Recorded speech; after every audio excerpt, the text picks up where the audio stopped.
I call to order the meeting of the Skokie Public Library Board of Trustees of Wednesday, August 12th, 2026 at 6:32 p.m. Do we have any comments from observers? Thank you. We're going to move to the approval of the minutes of the regular and closed meetings of July 15th, 2026. Are there any questions or comments regarding the regular and closed meetings? Okay, then do I hear a motion to approve the minutes of the regular and closed meetings of July 15th, 2026? Second. All in favor say aye. Aye. Aye, motion passes. Thank you. Okay, moving on to the executive director's report on page 3. Good evening, everyone. Good evening. So just continuing to update the board on the property tax distribution. So when I wrote this report last week, we had received 93% of the spring tax distributions, but we actually just received a bit more money, so we're closer to 94%. So you know, we're getting an indication. The communication has picked up a little bit. Libraries are starting to receive a little bit more money across the board. Still way off from where we're supposed to be, so I'm hoping that the distributions continue this month and for as long as they need to for us to collect the money that we're due. Still haven't received the 300,000 that we're short from the fall distributions, unfortunately. And there really hasn't been a lot of information from the county treasurer's office about how that's all being sorted. I think, but that might actually come like way at the end when everything is kind of sifted through. The taxing agency extranet, the TAE, is online, sort of. I think there's been a mixed bag of different libraries reporting kind of like not all the data is visible, but it's, you know, we're inching towards resolution of that as well. So that's good because it helps us to understand what exactly we're getting and for what years. And so hopefully this will, you know, kind of be a sign that things are going to be cleaned up as we get into the fall. Just wanted to mention the library band ribbon cutting. It's on Sunday, August 23rd. I think I emailed all of you as well separately. So if you are free and want to stop by, it shouldn't be a long event. It's just kind of like a light event. And we're not even sure how many people are going to come out on a Sunday morning to celebrate with us. But whoever's there will celebrate with us gladly. You know? So there was a slight issue with the band recently with the sunlight. What do you call it? Not the sunlight, but the not the sunroof, but the skylight. So sorry. And the sealant was kind of not applied correctly, and so but we contacted the customer vendor, and they arranged for a repair locally. It's all resolved now. So and under warranty, of course, you know, we shouldn't have had that kind of problem. Sorry, they had removed it when they were doing the customization. No, they installed a skylight. Oh, that had been there. Yeah, but we were having water leak through, so the sealant was kind of deteriorating already, and so obviously that was like a defect. So they adjusted and paid for it. So we should be seeing the van up and about from the community a bit more. It's funny, we got it like in May, I think, and thought that we really could get out there, but it was just a series of little delays. But we're all that's resolved now, so we're hoping to really get. Our RFP for the second floor, the staircase over here is closing soon, in 2 days actually. And so once we get all of them, I'll share the proposals. I'm sure you all will be interested in seeing what we did with the 6 finalists. Or 5 finalists or 5 finalists, I don't know what it says. And we'll be having Zoom interviews basically with basically next week, and one I believe the following week. So we'll definitely have a recommendation for the board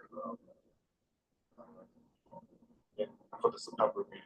So, and we'll find a way, we're still discussing ways to share the proposals with the public and the rest of the staff to just invite some more input. Although, we don't want to make it like a voting kind of thing. Right.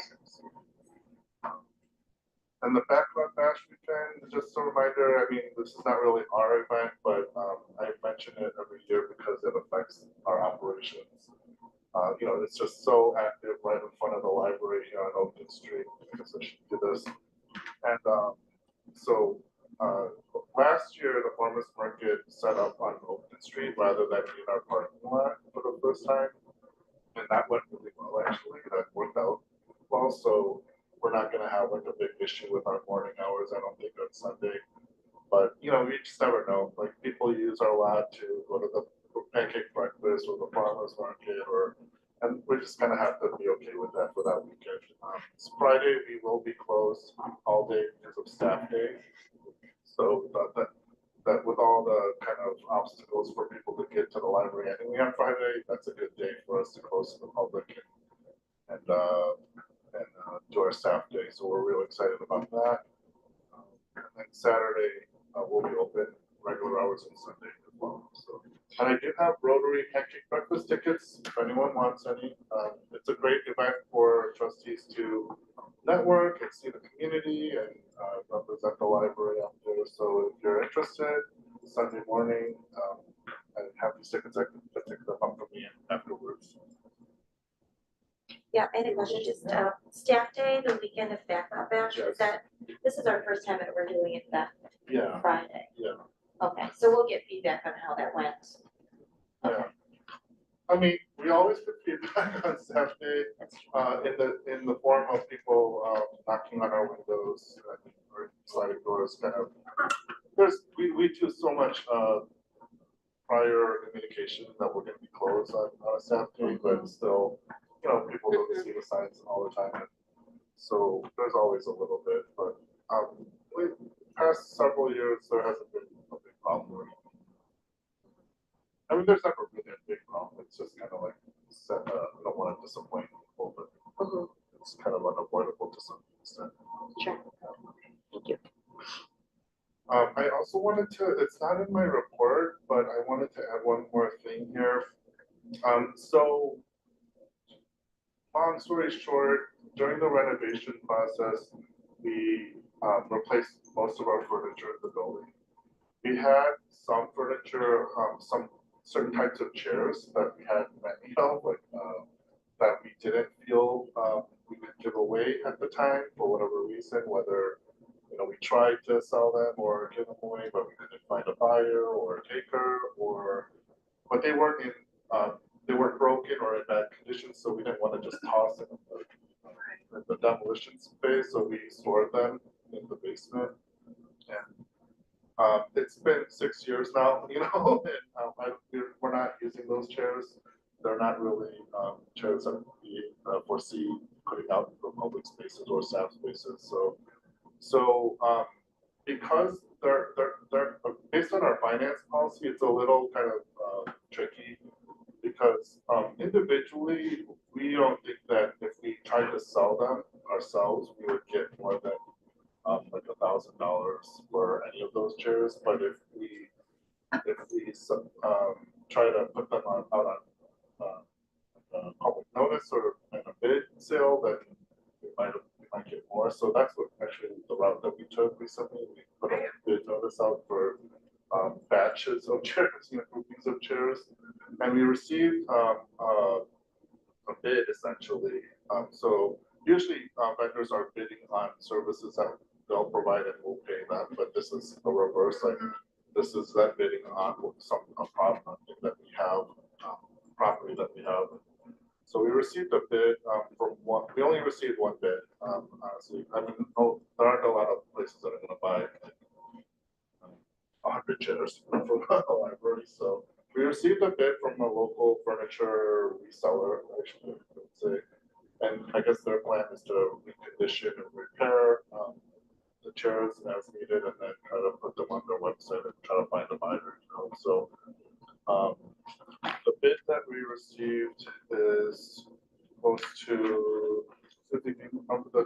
it's 39,000. 39,000 for about, I would say, 105 chairs. Susie knows.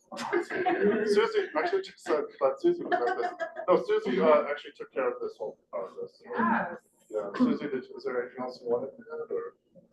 No, yeah, they're, like Richard said, they're a local company that restores old furniture and so. Yeah, I think actually, these are Hans, I know, that's why we didn't throw them away, you Yeah. know? Yeah, we can't just toss these. All piled up, but then there's also these, these Vanderbilt. Was it the black leather ones? Was it the black leather ones with the medals on the sides and it hangs, right? This is why I brought this to the board's attention, because, but these aren't chairs that, in this day and age, a lot of people won't sit on a chair like that, you know, because it feels maybe unstable or, and it just, and we have some around the Swine courtyard, but we have 68 of those. And so I have an idea, and I wanted to pitch it to the board with two options, I guess. I wanted to share. This isn't really a vote or anything, but I didn't put it on the agenda, but we can go through with this bid and just say, okay, here are the chairs, and for that the price that you gave us. The bid notice did say that the library could reject any bid as if we don't find it to be sufficient or appealing. So we have an out. We can try to like just kind of give away the chairs to the community, like, but that might be really difficult because depending on the demand and like how strongly people feel about them. Also, I kind of have a slight concern, not too big of a concern about just like, liability of like, we'd have to like have some kind of like legal form or something if someone sits in it and falls or if anything or happens, if they they- say it's your fault. yeah, or if they say, oh, this isn't in perfect condition, it's like as is, sold as is, but, or given away as is, but it's kind of a weird situation. We haven't really, there are like, filing cabinets and tables and stuff that we post on our Rails boards, and libraries kind of like give away furniture to each other, or they purchase furniture from each other, like for very small amounts of money. But this is like a unique thing, it's not kind of just like your standard office furniture, so. And it's kind of it's part of our library's history, so even if we did sell these chairs away to the bidder, we would still actually have a couple of the Hans chairs and some of the MR chairs, because we have them in use on the first floor already. So just wanted to share that with all of you. I can send an email with more details in this report if you'd like to see it, but just wanted to see if anyone had any thoughts about that. Where's the furniture stored right now? The stored, Stored. the basement, and we have the Hans chairs on the admin office. We were examining that. But most of the MR chairs that are not in use are stored basement. Yeah, and they take up a lot of space. Well, that's what I was wondering, I think, Well, the that's past- important to think about the I'm urgency having and an how emotional reaction. Yeah, I know. I can't even participate in myself. People who grew up in the library have, I'm having a strong reaction. yeah. Oh, we have some of those chairs in the building, and when we renovated, our goal was to refresh the mid-century modern style, not like move away from that. So all of our furniture now is, kind of like the new version of that. Thought about so some of them, especially the wood ones, and have like a furniture restoration workshop or something like that in the lab, like about sanding, refinishing, staining, all making the chair cushion, like could be a fun activity. Yeah, and use those as, Some of them, I'm not saying all of them, but just, there's a huge uptick in DIY people wanting to That's learn cool. to do That's those cool idea. skills. I mean, we could definitely, like I said, we have, even if we gave sold all those, we would still have some. what about, I'm thinking about like the seats at Wrigley, like people that, They wanna buy those, yeah, wanna like donate to get one of those chairs or something Yeah, like we could that. do something like that. They do donate to some other cause or whatever. Yeah. you know, 'cause I mean, that. Well, unfortunately, the board members and the director cannot ever get furniture from the library. It's in our finance policy. Okay. Your neighbors can get it. Okay. Yeah. Well, actually, it's funny you say that because my neighbor like makes her own furniture that she'll paint it. So Okay. not to say ruin it by painting No, it, no. but I mean, it's something that, you know, Mary was saying that might be of interest. to- Yeah, I mean, it's not a huge, like, financial, like, thing for us in the grand scheme of our Right. budget. And I am kind of, the sentimental value is worth something to our community. I just don't, it would be easier just to accept the bid and just be Yeah. done with it, to be honest with you, but Is that where you're leaning right now? Is that like where? I don't know if I'm leading anywhere, like Susie knows, I've been like torn about this, you know, just like on the fence about this the whole time, we've been discussing it, like, very I indecisive. don't think there's like a wrong answer. Yeah. I It's just agree, like, yeah. that's why I have to open it up and see if Yeah. you had any opinions on this. I just had the similar kind of thought of to Fula, just thinking about our Yeah. partners and connections. Where like the Skokie Heritage Museum or just like Skokie centric kind of connections or partners who may want some of them and the rest we could sell. Or maybe dot a few more in the landscape. I don't know. I don't know, there's something about selling all of that, and that's just Yeah. like. Well, maybe no, I'm we just wouldn't doing- be selling all of them, we still have the ones on the first floor that are actually, you know, very visible around Right. this one courtyard. There's a bunch of them there, and then, we have a different version of the marchers on the second floor, near the, Village Green side. Then we have even more actually observing admin office, a different, version of these Van der Rohe chairs. The Hans Wegner chairs, used to be office furniture for us, and we really don't have a need for that in our offices at this Right. point. And actually, you know, they are not, you know, they're pretty old, so they're like kind of like coming like glued a little bit. That's why we didn't choose to reuse them during when we renovated. Based on the finance policy then, is this something that falls within your decision-making, or is this something that we are? I interpret the finance policy to to say that this is in the purview of like my decision-making power, but if any item that's $25,000 or above unit value, then I need to take it on the board. So just like anything that we purchase, that's 25,000 or more, I need to put the board and get approval.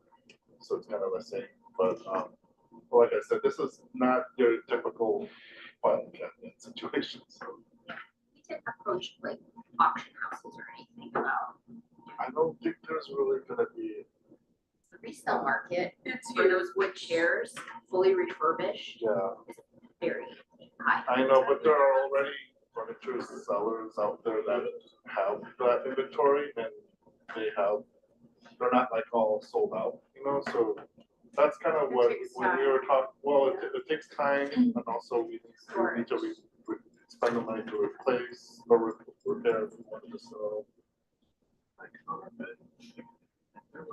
yeah, the leather ones go for like 2 or 3K. I've been in the market.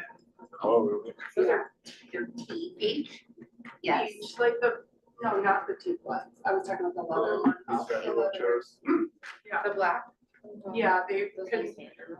yeah, and it depends on the condition, but it can go up to like 3K. Whoever's gonna buy it, it's gonna make like 5 to 8 times the amount. But it'll take much longer and it's a burden off the library to just We're not get them furniture out. dealers. Right, we're not resellers, so like, yeah, but it is a good deal for the buyer, for sure. That's why we wanted to try a public bid process and unfortunately we only got one. flyer with our publicized and everything. But Where'd that's you, where'd you, post it or? like we do like the newspapers and on our website and the furniture community pays attention to that stuff, but I mean, that kind of also is an indication that maybe there isn't a high demand for this many chairs also. If you broke them up into smaller, pretty bulk size. Would it be an option to sort of do like an online sale, like suggested donations starting at $1 for people who are Skokie library card holders? Gauge like interest? I'd have to do some research on how that would work. We've never done anything like that. Right. And also, we don't really sell anything, even our these books. Right, that's what I was thinking. Yeah, it's just like we're not like, if we accept, we would have to be like tax free, basically, like no taxes applied, sales tax, I mean. Right. Even with the used books that we have available for people, it's a suggested donation as opposed to, so your wording would be more in line with kind of what we probably have to do. But then that's risky. risky, suggested donation, Yeah. someone could be like, okay, well, that's not what I wanted to do. Right, because we don't want people who are gonna be like reselling it, that's not what we're interested, we want people who will value them, as opposed to the bid. I mean, if we wanted to just resell them, or sell that to a reseller, we just should accept this bid, but if we wanted to somehow make it open to, our community, I would just almost say just, have some type of random lottery to like, give them away, to be honest, because we're not gonna make a lot of money off this, this is like the Right. community's property anyway. So like they would put their names in like just a box and then that person would get a chair. This- When you say it like that, I think. No, I mean, I'm just trying to picture Yeah, like yeah. how we can give them away. I was like Something along also like those leaning like lines, yeah. more into like the social media aspect of like the Instagram and the Facebook, almost like kind of putting in a poll or something like that Yeah. to get, just to hear from the community and having just multiple places, whether it is a box Yeah. in like the kids I space wasn't where they making fun of the vote. box. or- I thought the box was a good No, idea. but like It's in the kids effective. area where you like vote, you get a coin, you can vote for one or the other, Yeah. or like, you know, just kind of We can make it like a hearing, kind of a if it's not urgent, big game and out it of could it. be more of like a game, it could talk, like, I don't know, create talk around the Yeah. community and. It's just that we have so many of them, like if we Yeah. had a couple, I think I would be inclined to Right. do something fun like Well, that. we but could do the bid and, I think that's We the could- best option. We could say we're gonna sell X number and then Yes. maybe we reserve a certain amount that Yeah. we go Yeah. out. I don't think I anyone's kinda gonna like want that more, I don't think like compromise. more than 20 of each kind is gonna be like Yeah. something we can move. And like unless someone's outfitting their dining room, I don't think anyone's gonna want more than like. Yeah.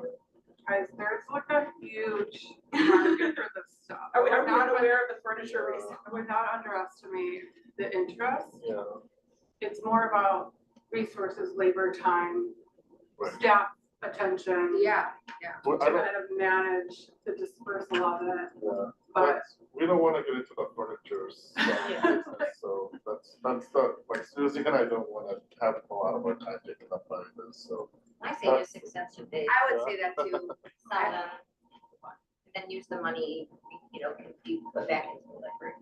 I'm leaning towards that also, honestly. I do like the idea of keeping some for a workshop. That could be. Well, Susan, and I will, this has been helpful. Yeah. I think we'll find a compromise of mostly selling them and then maybe, I kind of like some of these ideas of, I may add, Yeah. the final count that we actually counted is more, we have more than we're actually selling. We Yeah, intended yeah. to keep a handful of each kind, so Yeah. those were not included in the bid. So I would say take the bid, just to get it out of your hair and then be able to keep thinking creatively. yeah, I think we're getting a good place for the webinar chairs especially, so those I'm more inclined to just let go. But So I have a question. Sure. Going back to the finance policy. Yeah, Policy is that anything over the value of $25,000 needs to come to the board. And the bid is $39,000. And the chairs are actually valued, maybe valued at over more than $25,000. How do you make that? I think it's a little more complicated than just putting up the bid. I, The value of the chairs is over $25,000. not individually, but collectively, so the And the bid was for how 30, the finance policy, it speaks more to like the unit value, yeah. So, Cause I'm seeing what Amanda was talking about online, at Yeah. 15, 2,000. I see one for $4,000. It's not that exact one. And there's one for $34,000 online. Is there a way for us to, one chair, 34,000? I'm clicking on it. Oh, it's a set. It's a all set in of the 8 same. Oh, yeah. for 34,000. So I know, I'm like, So- yeah. I would say, is there a way for us to get a valuation on the chairs before we just rush into getting a bid? We actually started with that, and we got, the company that bid, was just consulting us at first and gave us a valuation, not knowing if we were gonna sell, yeah.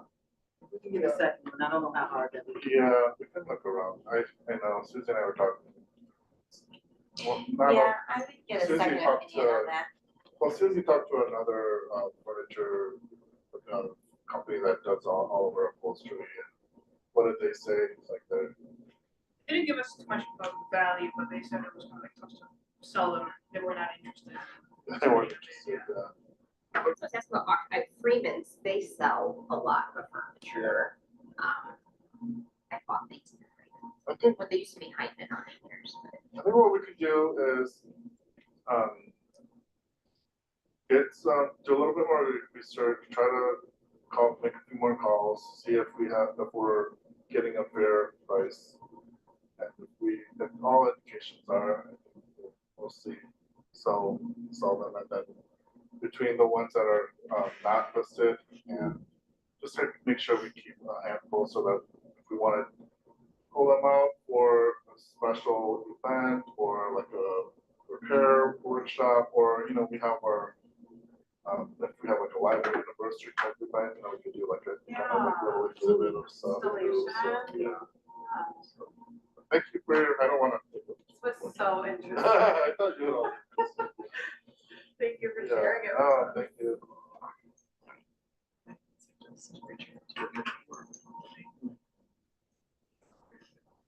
Yeah. I'm sorry. continue. I'm sorry, I was saying, I don't want to belabor it, but like, if we're looking at experts in this field, like some organization or company. Yeah. I mean, our architect is based in New York, so, and, Yeah, they're. I've asked him before, and it didn't seem like there was a lot of interest, but I can ask him to kind of reach out to. Oh, no, I can ask him to connect me with something. All right, thank you. Thank you. Yeah. It's an interesting conversation. Okay, moving on to the approval of July 2026 disbursement report. And that goes from pages 4 to 11, 4 through 11.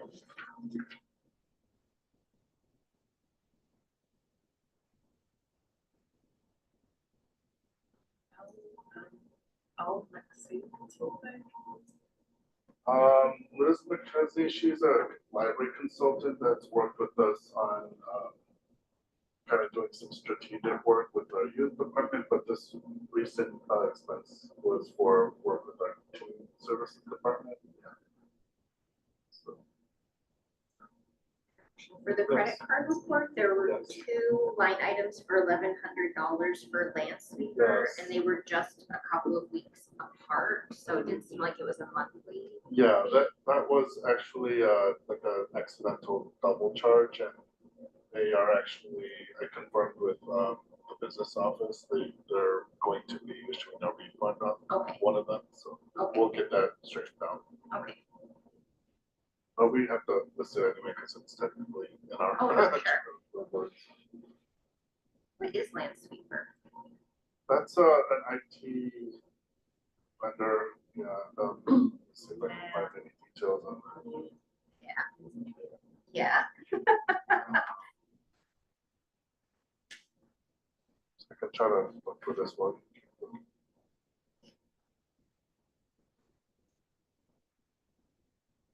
and other question too. I saw the expense for the Red Cross and I understand that it's for first aid and CPR training. I'm just curious, like, how many employees here take the training or are certified in those types of things? It's our safety staff, mostly our safety staff. It was also offered to our building services supervisors. But we focused on the safety team. How many people is that? Just out of The curiosity. safety team Yeah. as a whole, it's 7 safety specialists that we have right now, Okay. and then the manager. Okay. Okay. Lord, do you know the land sweeper exactly is for the Safety the related, subscription? like, Yeah. but We'll I don't find, know off we'll the top of find my head. out. It's looking at the wall. No, I don't think so. Hold on. It's just things, yeah. It's some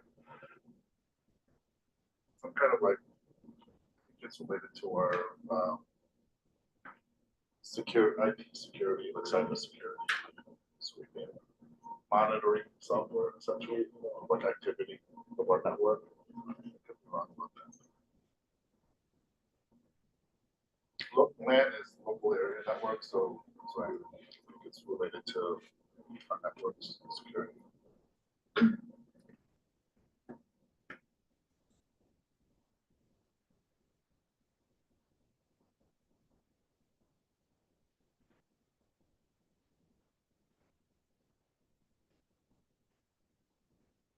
Other questions or comments about the disbursement report? Okay, then do I hear a motion to approve the July 2026 disbursement report?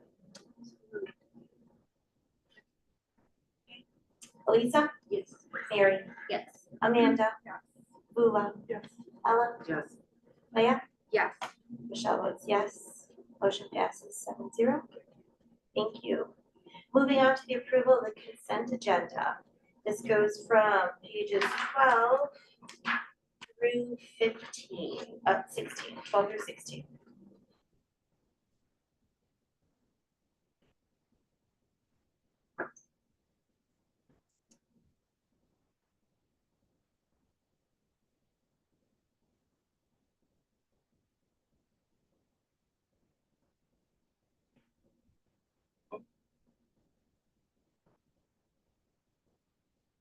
Questions or comments?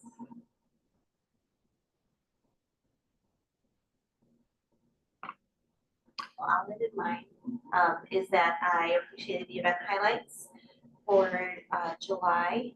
It's always great to see so many opportunities for our youth to get involved and to stay involved and making those connections. I know that there's been a big, push for teams and continuing to get them involved, and so it's really great to see, this multi-generational involvement in the library. So thank you for all your efforts with that. The rest of the staff.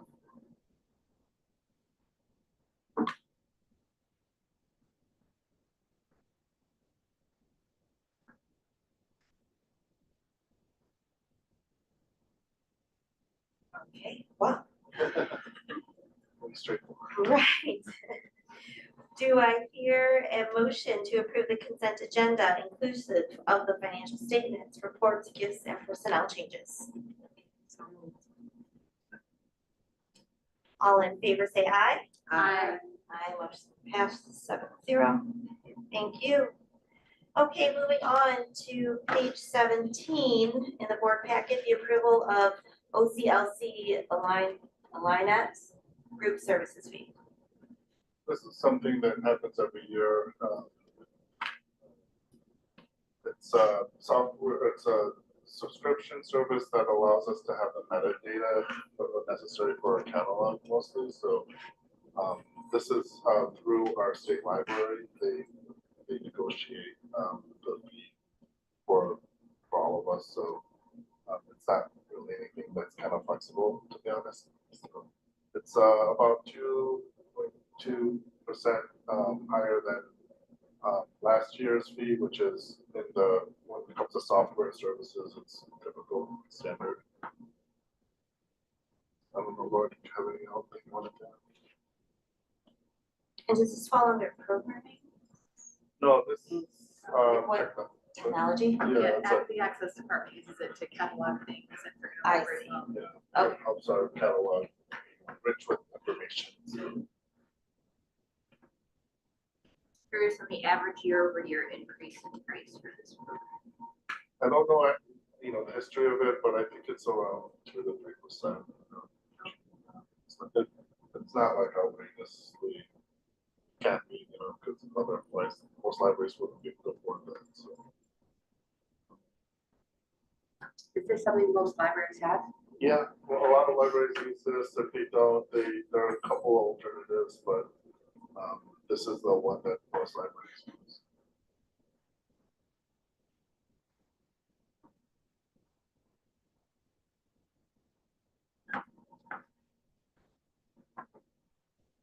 Any other questions or comments on this? Okay, then do I hear a motion to approve the OCLC Illini Group Services fee at a total cost of $52,096.33? Second. Lisa? Yes. Mary? Yes. Amanda? Yes. Bula? Yes. Ella? Yes. Leah? Yes. Motion passes 7-0. Michelle says yes, thank you. Okay, moving on to page 19, an update of anticipated capital projects. So twice a year, but honestly, it ends up being more than that, but at least twice a year, we provide just a look into the future for at least one fiscal year to the future of what capital projects we're thinking of doing on or expecting to do. So this list on page 20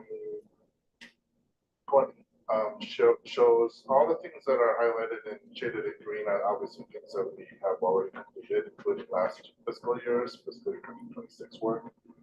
And fiscal year 27, half the top half are things that we've already wrapped up, and then the bottom half are things that are still in motion and flux, not yet completed. And then the fiscal year 28 would be next fiscal year, so 27, 28. May 27th through April 28th. And that includes work that we know of and anticipate taking on. And just a reminder, this is always kind of like in flux because the nature of these projects, sometimes, we, based on our capital asset plan, we'll think that we'll need to do something, and then we start discussing it with our contractors, and then we learn more, and it might be, well, it looks like it's okay, you might have another year with it or whatever, and not pressing. And then other times they'll say, yeah, you have to do this, and actually the scope might be bigger because of what we're discovering. So when they start discovering and designing a solution for some of these projects, the original estimate may be too low or too high. Oftentimes, what ends up being the case is that the consultant that we use for our capital asset study, most recently, they'll be conservative. In other words, they'll give us estimates that are high, so that hopefully, we'll fall under that when we actually go out to bid and it's a competitive bidding process. But sometimes, we experience something where, like I said, the exploration of the project ends up revealing that the scope becomes larger. That's kind of rare, but I noted the electrical work that's turned into a bigger project than we originally thought based on the capital asset study. So when we did the arc flash study, we realized that there was going to be a little bit more to this. So that's added for fiscal year, not just the remainder of this fiscal year, but also next fiscal year. And then the main thing, obviously, this fiscal year remains the replacement of our second floor air handling units. And that project has already been approved, obviously, by the board and bid on and everything. So that's already being planned to be implemented shortly. So if you have any questions about any of this, I'm happy to try to answer, provide more information. Oh, I should mention my note about, I don't wanna get ahead of ourselves too much, but I do wanna, note that in fiscal year 2030 to 35, fiscal years 2030 to 2035, we'll have to most likely repair or replace some of our additional air handling units that are not covered in the second floor project. Replace the cooling towers, replace the boilers, and we have 2 chillers. We replaced one, like 2 years ago, and we have to replace the other one at some point. So these are, expected. None of this is a surprise. This is, the board actually saw this information in the capital asset study when we reviewed it together with BTC. But just a reminder that these things are, coming up on us in the next 9 years. We're gonna have some significant projects that are not glamorous in nature, like cooling towers and boilers, but very necessary. It's just the cost of maintaining this size. And another reminder that this building is like a kind of a little bit of a Frankenstein building where you have like an original 1-story building, then a 2-story building, then a 3rd floor. So all our mechanical and it's just like kind of multiple aspects where a new clean building would just have it all like kind of going to one place and it would be a little bit more streamlined. So that's an additional challenge that we face with this building. But nothing's really broken with all this stuff. It's just more like looking ahead and maintaining, preventing maintenance essentially. The only thing that wasn't included in the original capital study was the 1.2 million for the electrical. Well, the electrical work was included, but we thought it would be closer to like 500,000. So that number went up a lot. But it's even less than 1.2 million. Yeah, it was definitely less in our capital asset study. What year, what was that done? Capital asset study, I'm sorry. 2024. Yeah, we did it a couple years ago. We do it every 4 to 5 years, and it's a 20-year projected outlook. And I think we probably, for those of you who are here, you probably remember discussing that.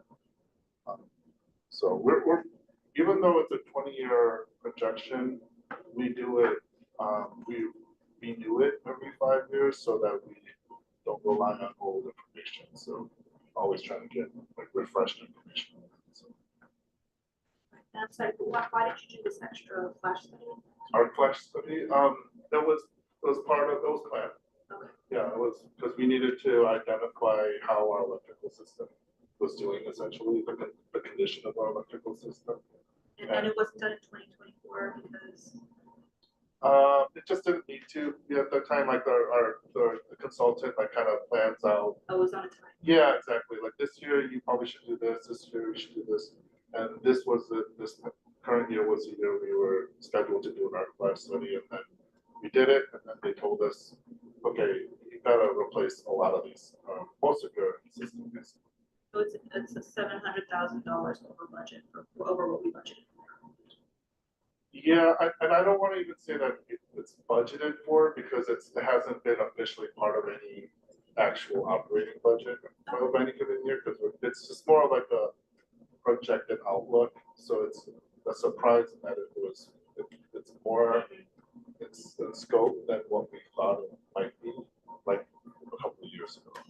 But keep in mind when the capital asset study, the consultant was working on that, was putting that together.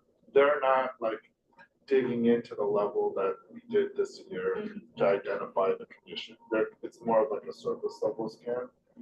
So it's just like a way to prioritize all the capital needs of the building. Exactly. But then once you kind of get closer and come around to it, you Yeah. want to understand the scope of it, which is we're doing the right thing. yeah, Every 5 years is like, we could like re-engage with Yeah. what's going on. And sometimes things become an emergency, so they jump in front of it. yeah, Sort of exactly. whatever's hiding behind the wall. But like some of this stuff, the boilers, the cooling towers, I'm pretty certain we're gonna have to do these. Like these are not like maybes, but other projects turn out to be maybes because like we realize it's fine. I've done this before, so I kind of have a little bit of background. So it's like most most of the time, like, you have like the needs and the wants, like the wants would probably say like the kids' furniture or something like that isn't as important as maybe the failure of the electrical system. But I mean, it's all, you know, the lifespan of the furniture, you could see it downstairs, it's, you know, it gets a lot of use, so, you know, it makes sense. to- Thousands of people every week coming in and Well out. loved. Yeah, yeah. Yeah, I mean, that stuff is kind of expected, carpet replacement, furniture replacement. The big ticket items like the electrical system, air handling, boilers, chillers are kind of the ones that really knock us down in terms of our reserve fund. I've done that twice with 2 HVACs that try raising money for stuff like that you said, it's like stuff you don't really see. But it's really, it's like the bones of the building and you need that to be addressed. We obviously can't operate if we don't have electricity, so. So, there's no approval for this list or this information. This is just an FYI information purposes only. If you have any other questions, I'm happy to answer them. It's just nice to see that this work is being done timely, you know, with relatively low disruption to the services we provide. So I just want to say thank you. I know it's probably, you know, a big part of what you do, what you all do, but you know, I appreciate it. So Yeah, Laura and our building services manager, Vinny, they talk about this in much more detail than I'm going into right now and plan out, you know, how it's going to affect everyone. So thanks for mentioning that. I appreciate that we do spend a lot of time thinking about how we can do it without disrupting things, and often our vendors are surprised, you know, they'll say, well, you just come when you're closed. And we'll say, I don't know what you think that is, but you know, we're open 7 days a week, and, but we try really hard, like, can you come early in the morning, can you come overnight, can you know, we work it out as best we can. Yeah. The electrical system, I mean, we're not there yet, because this is like a long lead time of ordering equipment and waiting 12 to 18 months. But when we do the big ones, the two that might cost over $1 million together, that actually might cause some disruption to public services, because in order to replace it, they have to turn off the system, you know, and so we're not trying to worry about that problem right now because we don't know all the details. So, but you know, and already kind of the wheels are turning already of what we might be able to do. So, but it is. I want to be honest. It's going to be somewhat of a disruption. But hopefully, it's a one-time thing. So,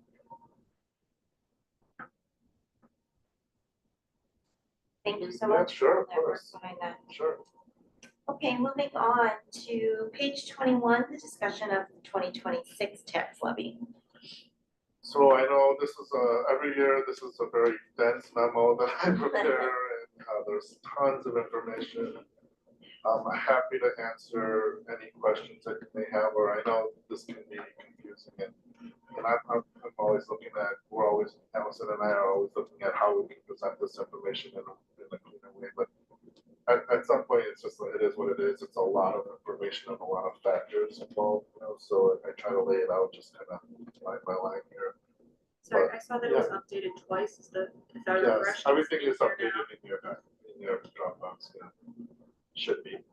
So, just a review of the main points and then I'll open it up for questions. Last year, the board approved a 4% levy increase. So the total levy amount is in your memo there. And that, remember that when we say total levy amount, we mean what is essentially referred to as the operating levy, and then also the debt levy. So there's a levy portion that is there so we can pay off the bonds that were issued for the renovation project back in 2020. And that goes until when? It's a 20-year repayment schedule. So we have quite a long ways, but you know, it's all factored into the levy. So there's no like rule that we need to do that. But just wanted to point that out. The amount there is not the levy amount is not equal to our budget. You know, what I'm gonna get up to, because remember, the budget is a separate discussion that we have in like February to April of every year. The levy amount is just what we're going to be basically asking for in terms of total dollars. But the budget is factoring in the levy revenue plus other additional sources of revenue, and then factoring in our projection of what was spent to operate the library. So I just want to make sure that that's clear too. There's levy and there's a budget. So despite the delays from Cook County this past year, that I won't go into all the detail because you all are aware of that. It's been challenging. I still feel like the general operating fund balance is fairly healthy. It could have been healthier if we had gotten all our fall and spring money to this point, about maybe $600,000 more healthier, but in the grand scheme of things, we're not like kind of like going by month to month, trying to hope to make payroll or whatever.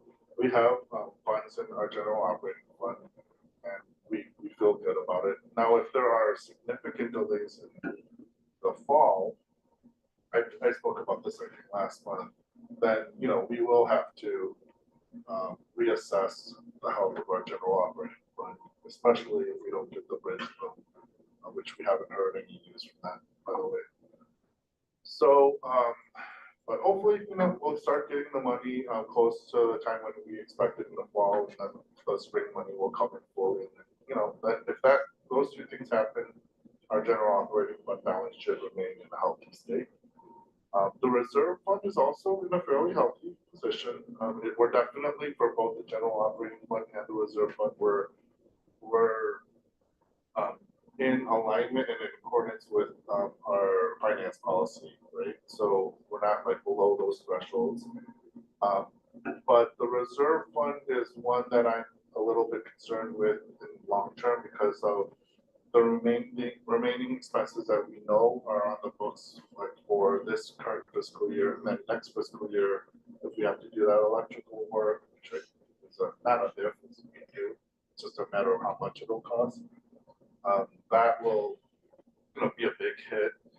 And then projecting forward, if we don't make the regular transfers to the reserve to kind of keep it at a healthy level, then once we get to that point where when I talked about the boiler, the chillers, the air handling unit, that's gonna really like bring us way below the $3 million threshold.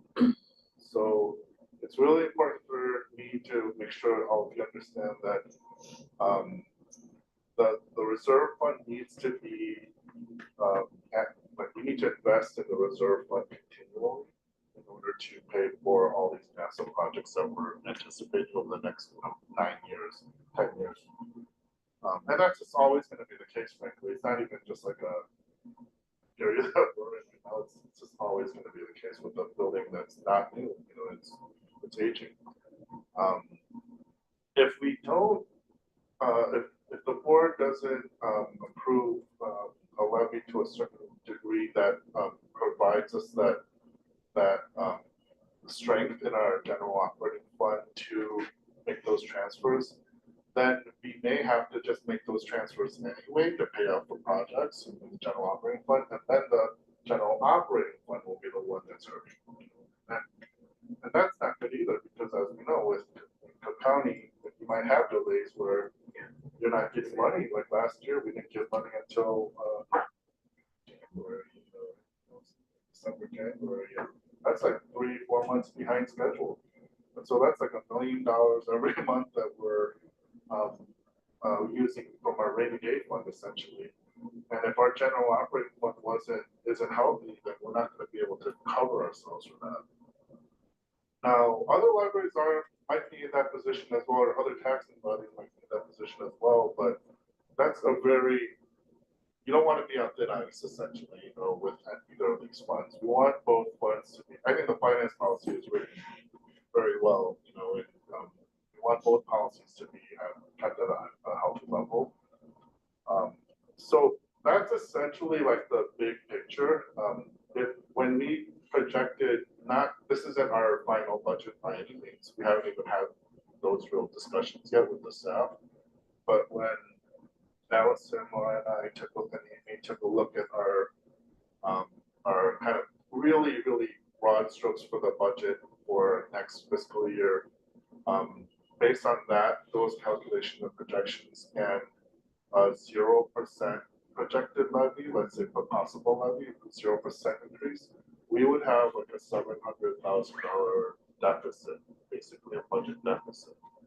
So what that means is that we would have to kind of eat into our general operating fund to pay for the make up the gap.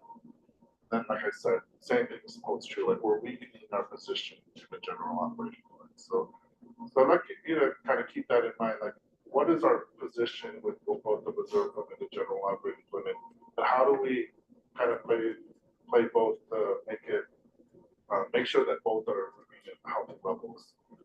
I doing based on that calculation, and we provided I mean, there are a lot more details. I'm not going to state they're in the memo. If you want to get into it, we can. But on page 26, we provided a kind of a summary increase sheet, basically, what it would look like if we had a 0% levy increase. We'd have, like I said, a budget deficit of over $700,000.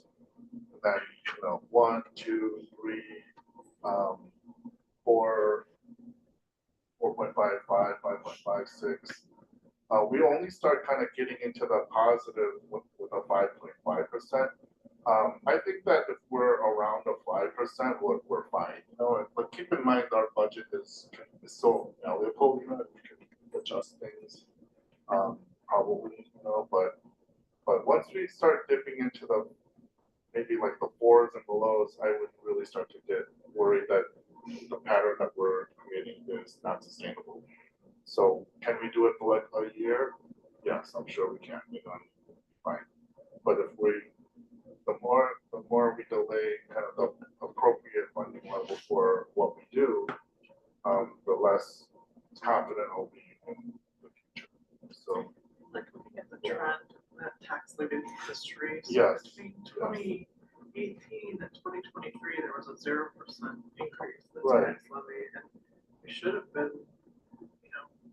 even a small increment to then build up our reserve for these projects would have maybe been a good idea.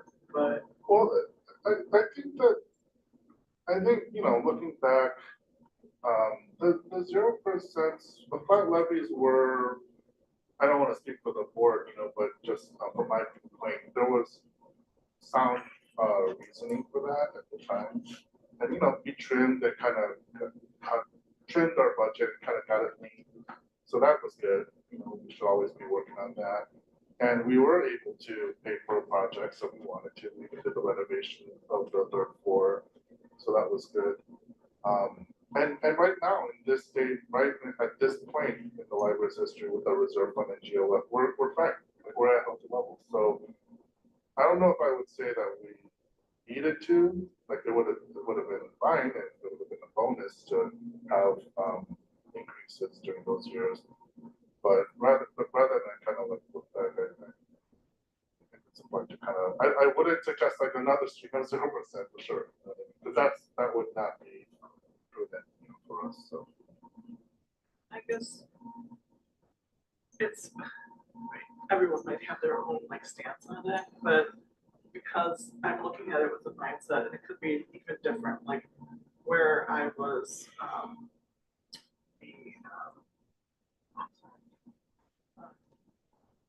the capital campaign and stewardship for my church, right? So for 10 years, no one was saying we need to raise money for the capital projects, right? And then all of a sudden we're hit with millions of dollars worth of work. So I don't know if it's similar for, library, but it would have behooved us to at least do a 1% over time and then save that money for capital projects in the future. Because now it's we go up to 2%, 4%, then 5.5%. That's a huge jump. I mean, not to say we don't have the support for it, because we do, a taxpayer, I would rather see like a steady increase. We're saving for that, you know, those projects. But I mean, at this, like, I understand, don't look back, but it's just like a good reason for us to then think about things moving forward. And today is today, right? So we'll make a decision based on, Yeah. you know, what's been provided to I us. would also say for the past, and for the past board members who made these decisions, because I wasn't here at that time. So we don't have the full context of why those decisions were made. So I don't know if it would have behooved us or if it wouldn't have been beneficial at that time, based on the context, based on what was happening, what the library needed at that time, to solely think about the financial implications of it, because there may have been other social issues, other community issues that caused them to make that decision. So I would just refrain from looking back and saying we should have, or perhaps this should have been done in the past. And to Richard's point, look forward to what do we need to do to ensure the strength of the library as we move forward, and what we should levy this year, and thinking about future casting. What do we need to ensure it has a sound foundation? Yeah.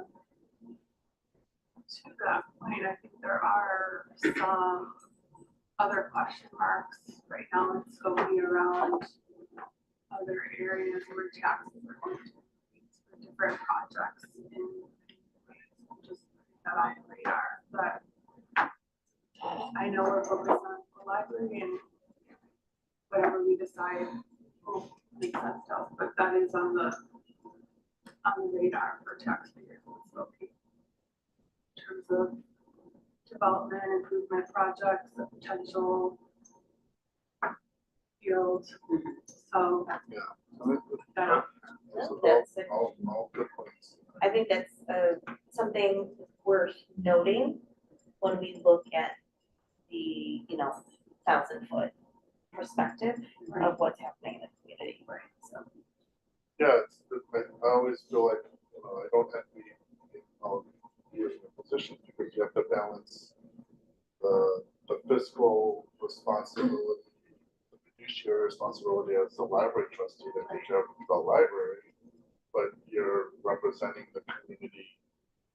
So when you're elected, so you're representing the community and you have to think about the community at large too, so it's a balancing act. yeah, So, for sure. But I generally feel like we're in a, I hope my memo when I meant to say is that we are in a stable position right now. With the cost of operating increasing, we will be fine and can be fine if there is a tax levy increase that is commensurate with that, the cost of operating increase, right? My only fear is that if we start kind of dipping below that and not staying on track and kind of to keep up with the times, with the expenditures, that the cost of operating, right? Then things will start shifting to a more precarious position where we'll have different conversations at that point where I'll be in more of a desperate state before you're, and asking you to take action. That's not where we're at right now. We're not in a desperate state or anything like that. I want to make that clear. So. well, I think, thank you for this history on the tax levy, because I think, and I want to thank our predecessors, right? Both board members as well as directors and administrative leadership, because that history is clear in the sense that allowed us to be in a good sound position today, right? So whatever decisions were made based off of whatever context it was, we're here today because of really great financial decision making and prudent spending, right? So that I think that's I think we need to, just think about how our predecessors have made decisions in order to set us up, 25 years later and still be in good standing, right? And my hope is if there's anything that we can leave from this, because eventually, you know, I won't be here forever, right? That as we move through, and the legacy of that is that 25 years later, the library is still going to be in sound financial position, right? So it's something for us to do it today is to help set up so that this can continue in the path that it's been. I totally agree, and I just want to add one thing. I think that the board has done a remarkable job in recent years with all the decision making. I mean, we have a freshly renovated building, top to bottom. You know, we replaced all the systems that we've known of, like the chiller replacement. Like we've done a lot of work on the building, and this is just kind of the next phase, you know. And hopefully, by doing that work that I just mentioned with the capital projects, you know, like 10 years from now, whoever is in our seats, 20 years from now, whoever's in our seats will kind of build off of the work, the decisions that you're all making today. So, like in you know, 15 to 20 years, someone's gonna have to renovate this place again, because that's the lifespan of a library, really. Like 18 years, and you're really starting to think about, okay, things are probably need to change things up a little or refresh some things. Our philosophy has been to hopefully with the renovation, take care of it so well that we push that off as much as possible, so that we're replacing the furniture when needed, we're painting when we needed, we're cleaning the carpets, we're kind of trying to take care of this building so that we're not in a desperate situation 15 years from now. So, but just never know. Just want to make sure that we are keeping an eye on the budget. I know you said it was very lean when the tax levy was flat. I just don't want to feel like we're taking advantage of the constituents, and that because we do have such a large budget, that it doesn't feel like we're just asking for more every time.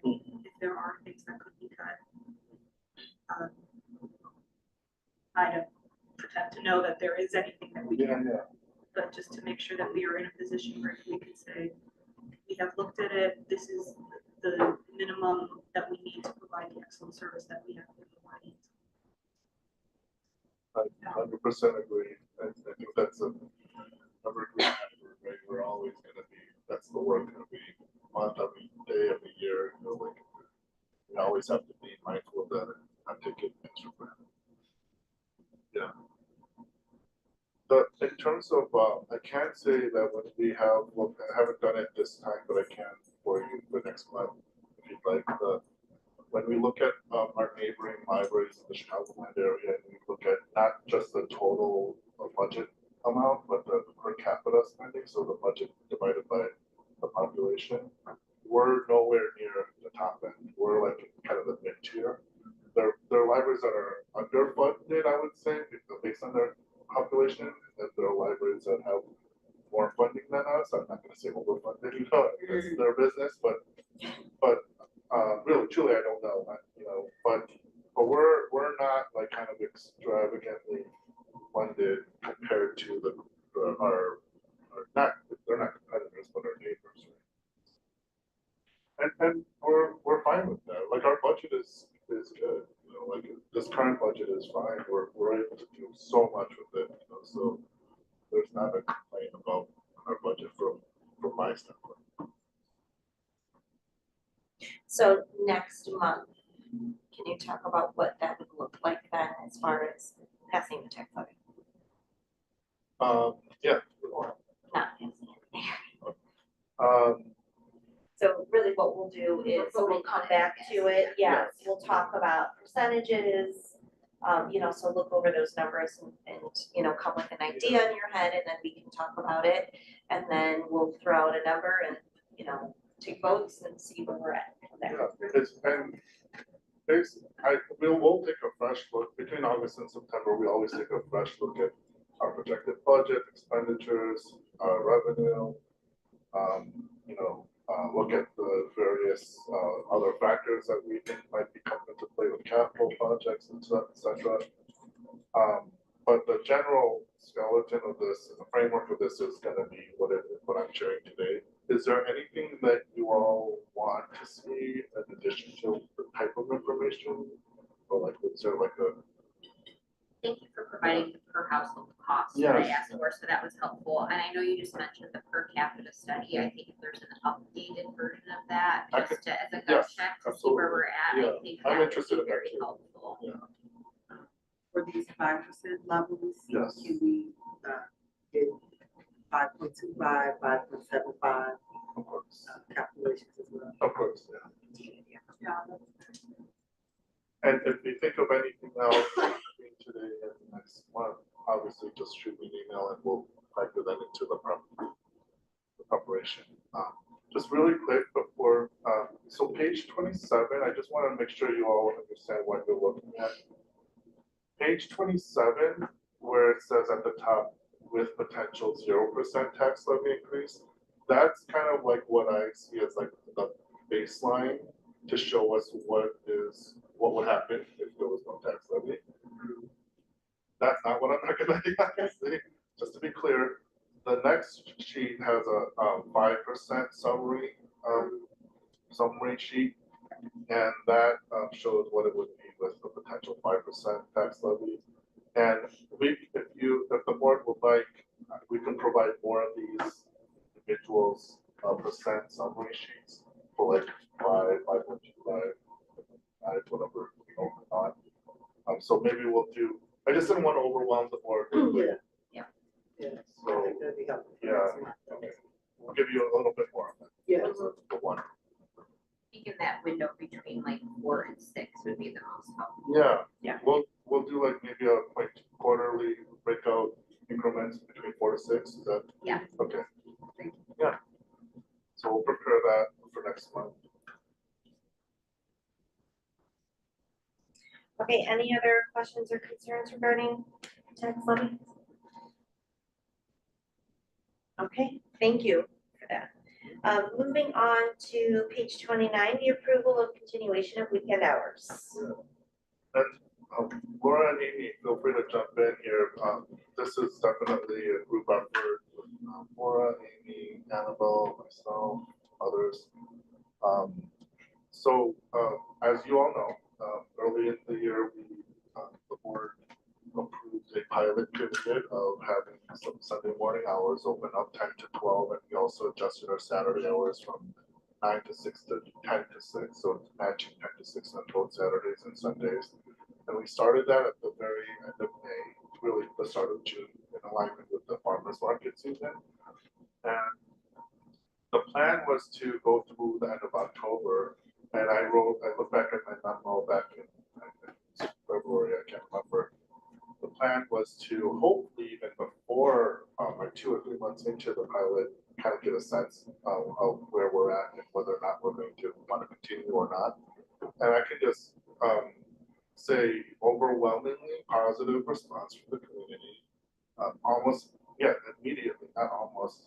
That first Sunday, we had comments saying how great it is, and they kept asking us, is this a summer thing? How do we get this to be a forever thing, And so we've had a lot of comments about that.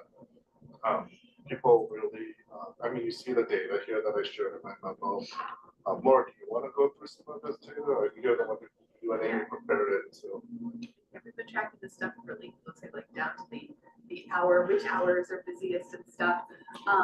So as you can see, gate count overall on weekends is definitely up a little bit on Saturdays and up a whole lot on Sundays. We've seen thousands more visitors on Sundays than we did in the same period last year. And a lot of that traffic is coming between 10 and 12.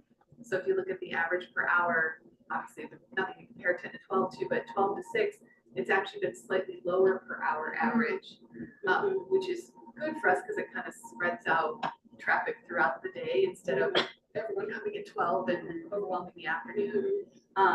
We also looked closely at the gate count just in the kids' room because we're seeing a lot of families come, play, read, enjoy our spaces. So want to make sure we were tracking that. And there we've actually seen again, like Saturdays are flat to slightly down, but Sundays are definitely up.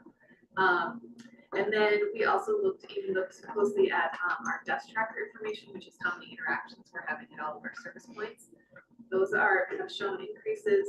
And then we looked at, are we making more library cards? How are people using some of our spaces? And find any negative information. It was all, more and just really positive comments. So We really haven't, I can't think of any really negative comments. I did mention, here somewhere, yeah, the last bullet point. The early entry program is the one thing that has not been an increase in participation, and we understood that might happen. But Amy, do you want to talk about, because I know Amy and Amy, I guess, do you want to talk about like maybe some of the thinking of what we might want to try? yeah, so when we first piloted it 2 years ago, we started in the summer and it was a very slow start. So we've only done it 2 months at this point, June and July, August. So we're seeing kind of that similar slow summer start. That could be just because it is summer, could be because we often have families who participate who like age into a next thing and they haven't decided if the library's for it yet. So we don't really have anything that would indicate this is not just the regular transition time for time of year where people are in their stages. So one of the things we're really looking at is what are the things people are specifically coming to and what are they still requesting, and are there ways that we can provide access to that in a way that is like supportive of diverse needs. So things like by far the most popular activity is reading with the Rainbow Therapy Dogs.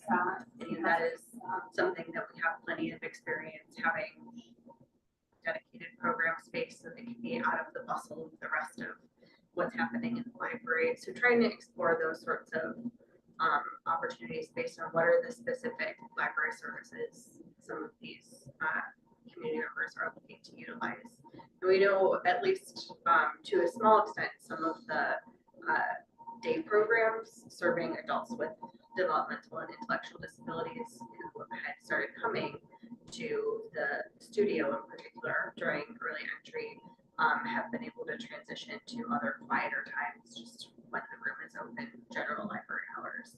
So part of what we've seen too is perhaps early entry is the introduction to the library, and then with a little bit more familiarity and comfort, able to utilize the library in other hours. So we want to figure out what are the specific things that folks in that demographic group want to participate in, and think creatively and responsibly to how we can provide it. Since just having the building open an extra hour doesn't seem on its own to necessarily be an immediate draw for everybody. So Could you please clarify the status of the therapy dog program? Is it like, did it stop or is it just? No, it's still happening. Okay, it's just at a different time. Yeah, and so actually it was interesting when we did the initial surveying of participants before deciding to do, the board decided to do the pilot. It was the therapy dog handlers who weren't sure they'd be able to make it. They've been able to make it just fine. Okay. But a lot of the, or some of the patrons who had said we will be there haven't yet. Okay. that could be summer schedules, Right. or we don't know Right, for right. sure. Yeah. Yeah, historically, not just the year we launched, but last summer, we've seen a dip in the summer as well. So. But bottom line, what I wanted to convey about that is that we are committed to look at what would work to serve all of our patrons, including families that typically come to the early entry program. So just wanted to drive that point home and make sure that the board is confident in that. But otherwise, like we're settled. So like operationally, staffing wise, this hasn't been a huge disruption or anything like that. But on the contrary, like it's been surprisingly smooth sailing. Yeah. I guess. Yes.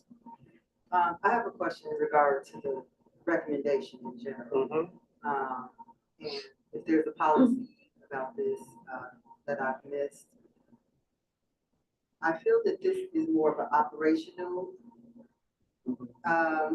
determination as opposed to a governance determination, similar to staff day, when we talked about staff day before. That this isn't something that should rise to the level of coming to the board. This should be within your purview as the director and leadership to make decisions about hours of operation. If they don't have a huge financial impact on the library, this seems to have a very nominal impact.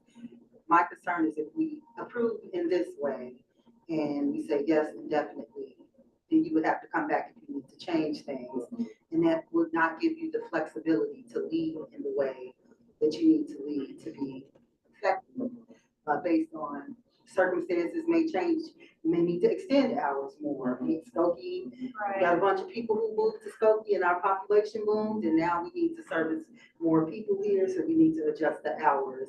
And depending on, that would delay you by at least a month to be able to change things.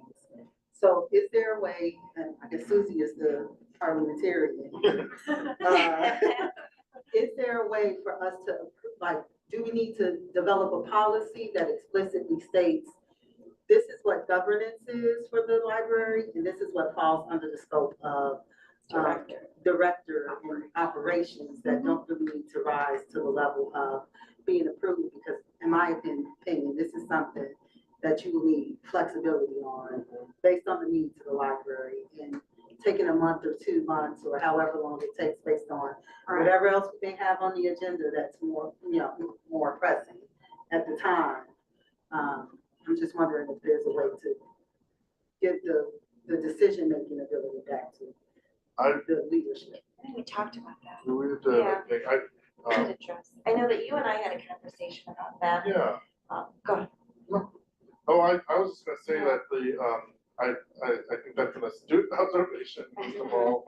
I do think it's an operational, thing, and there's no board policy, dictating our hours. If it was already baked into our board policies, then I would say, well, it's already a matter of minutes. But there is no policy that states that the libraries always have to be this way. When we brought the pilot, my feeling on that was this was an unbudgeted kind of factor, and it had a money implication, so that's why the pilot was brought to the board. But I think you're technically right that this is, if the board, so if this feels comfortable, you could just not take action. Convey to me that it's my decision. I think you can guess what my decision would be. Right, I know that we had discussed kind of that, it was one of those things where historically, that's just what the hours were for the library, right? Like, it's just what it's always been.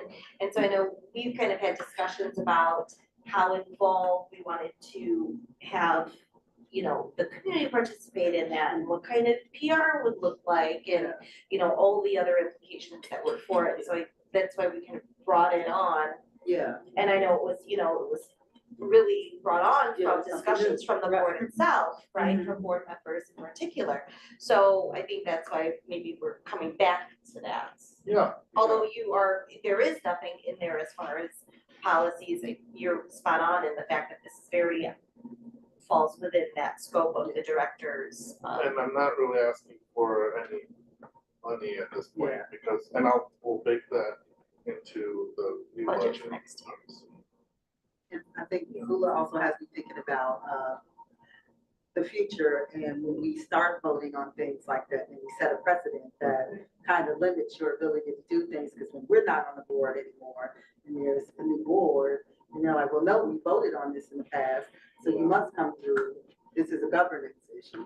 So I think if we clearly state on the record that this is an operational issue, now that we've gotten past the pilot, so we came to the board because it was raised as an issue, not an issue, I need another term other than issue. Not concern, that has an opportunity, from the board saw an opportunity to extend service hours to our community. You had a pilot. As the director, you said this pilot worked well, there was a nominal fiscal impact. There was a nominal impact to operation.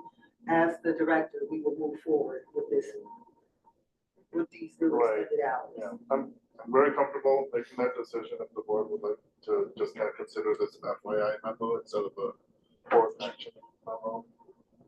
And I appreciate what you're saying, because I think maintaining healthy board director relationships in terms of like authority, yeah, Yeah. exactly, is really, it's a healthy way to look at it. Okay, so then we'll just informally. Mhm. Is there anybody who would disagree that you would want to put this on as a formal approval, board approval? I know, that was really poorly worded. We refer this to the director and the leadership. Are we in agreement that we are going to defer to the director for business hours? Yeah. Oh, Not serious. what does Siri say? Siri wants a vote too. Right. Okay, are we in agreement then? Yes? Yes. Yeah. Anybody say nay? Well, there's no vote. I know. Yeah. I just want to go through that. I just really want Want to make sure I we're don't- giving I don't everybody. even have Okay, yeah. Okay, All right. so in that case, Richard, you want to make a formal statement about weekend hours then? Yeah, I formally declare that. Okay, I just want to make sure it's on record. Yeah, right. Yeah, I'm informing the board that this is my Okay. decision, you know, I think that, like I said, overwhelmingly positive development from summer with the community, with the staff, and appreciate the board's support throughout, and the original ideas that came from was, they was supportive too. Like, I think this is a good example of when the board kind of brings an idea and really opens the door for an opportunity. So, thank you. The only question regarding your decision Yes. is how are you going to communicate this to the Yeah. community? Because it's like when I go to the farmer's market, I Yeah. see the sign there that says summer Summer hours. hours, When yeah. you go onto the website, you see that, like, Yeah. how will this be formally communicated out to the? I think it's gonna be a big celebration. Yeah. Yeah. I just wanna make They're sure gonna be people very know, the last excited. thing I would want, or anyone would want, is people see it as a limited summer hours Mhm. program. Yeah. You've extended it now, but then people aren't aware, and then, We'll make it very clear. Okay. I have to talk to Jane. I see a whole marketing campaign. Well, the beautiful thing about it is that, always, like, people are already coming and they will continue to come until, if our doors are open. So I feel like it's like the word of mouth thing is happening too, at this point, so. Yeah. But, I mean, I still consider us in summer mode, so Yeah. the signs are fine for now and we'll have other signage. I'm also interested to see how the gate count and all that changes when Yeah. the farmer's market goes away. Right. It would be Whether interesting it's the hype of the farmer's market, it's convenient, or, I mean, it's gonna get cold out. We're gonna need something to do. Right. So I'm intrigued by that. Yeah, I think that we're talking about that. Really excited about that. Our sense is that, the folks who are coming in the morning are not coming home because they're here for the farmer's market, but they would be here anyway. That's our sense of it. So I predict that we'll have some good numbers and ongoing. And I think the hours make sense. I mean, Yeah. they just do. Oh, totally. And I think there are a couple of other libraries who are actually changing their hours or expanding the hours after. Probably How exciting. Trailblazer. We should put our pictures downstairs. Maybe we'll do that, I'm not sure yet, but yeah, I'll have to think about that. You're on a roll. I know. Okay, thank you very much for Thank that you. discussion. Thank you for, just all the hard work that went into all of that, from the finances to, all the talks with the community members and getting all the word out and taking all the data. That was a lot of data, so thank you so much for all of that. To our board members, thank you so much for, pitching that idea. And I think that that's a great way for us to come together and look at some of the things that we do and question why we do them and change if we need to, right, to reflect community needs, so, and Thank you resources. to Richard for originally being open to it. I mean, yeah. I was embarrassed to say that I never considered it because I was like, it's always just been that way. And So I that's not good thinking, you know, we should always be. Right. And I think that that's something that, you know, we should always be questioning the Yeah. status quo, Yeah. right? I think that's what really helps us Evolve. be better, yeah. Okay, thank you so much for that. At this point, we'd like to go into closed session pursuant to 5 ICLS 122C1. Do I hear a motion to move into closed session pursuant to the discussion, performance and compensation of a specific employee? Second. Thank you. Do I, let's do individual roll call. Elisa? Yes. Mary? Yes. Amanda? Yeah. Ula? Yeah. Ella? Yeah.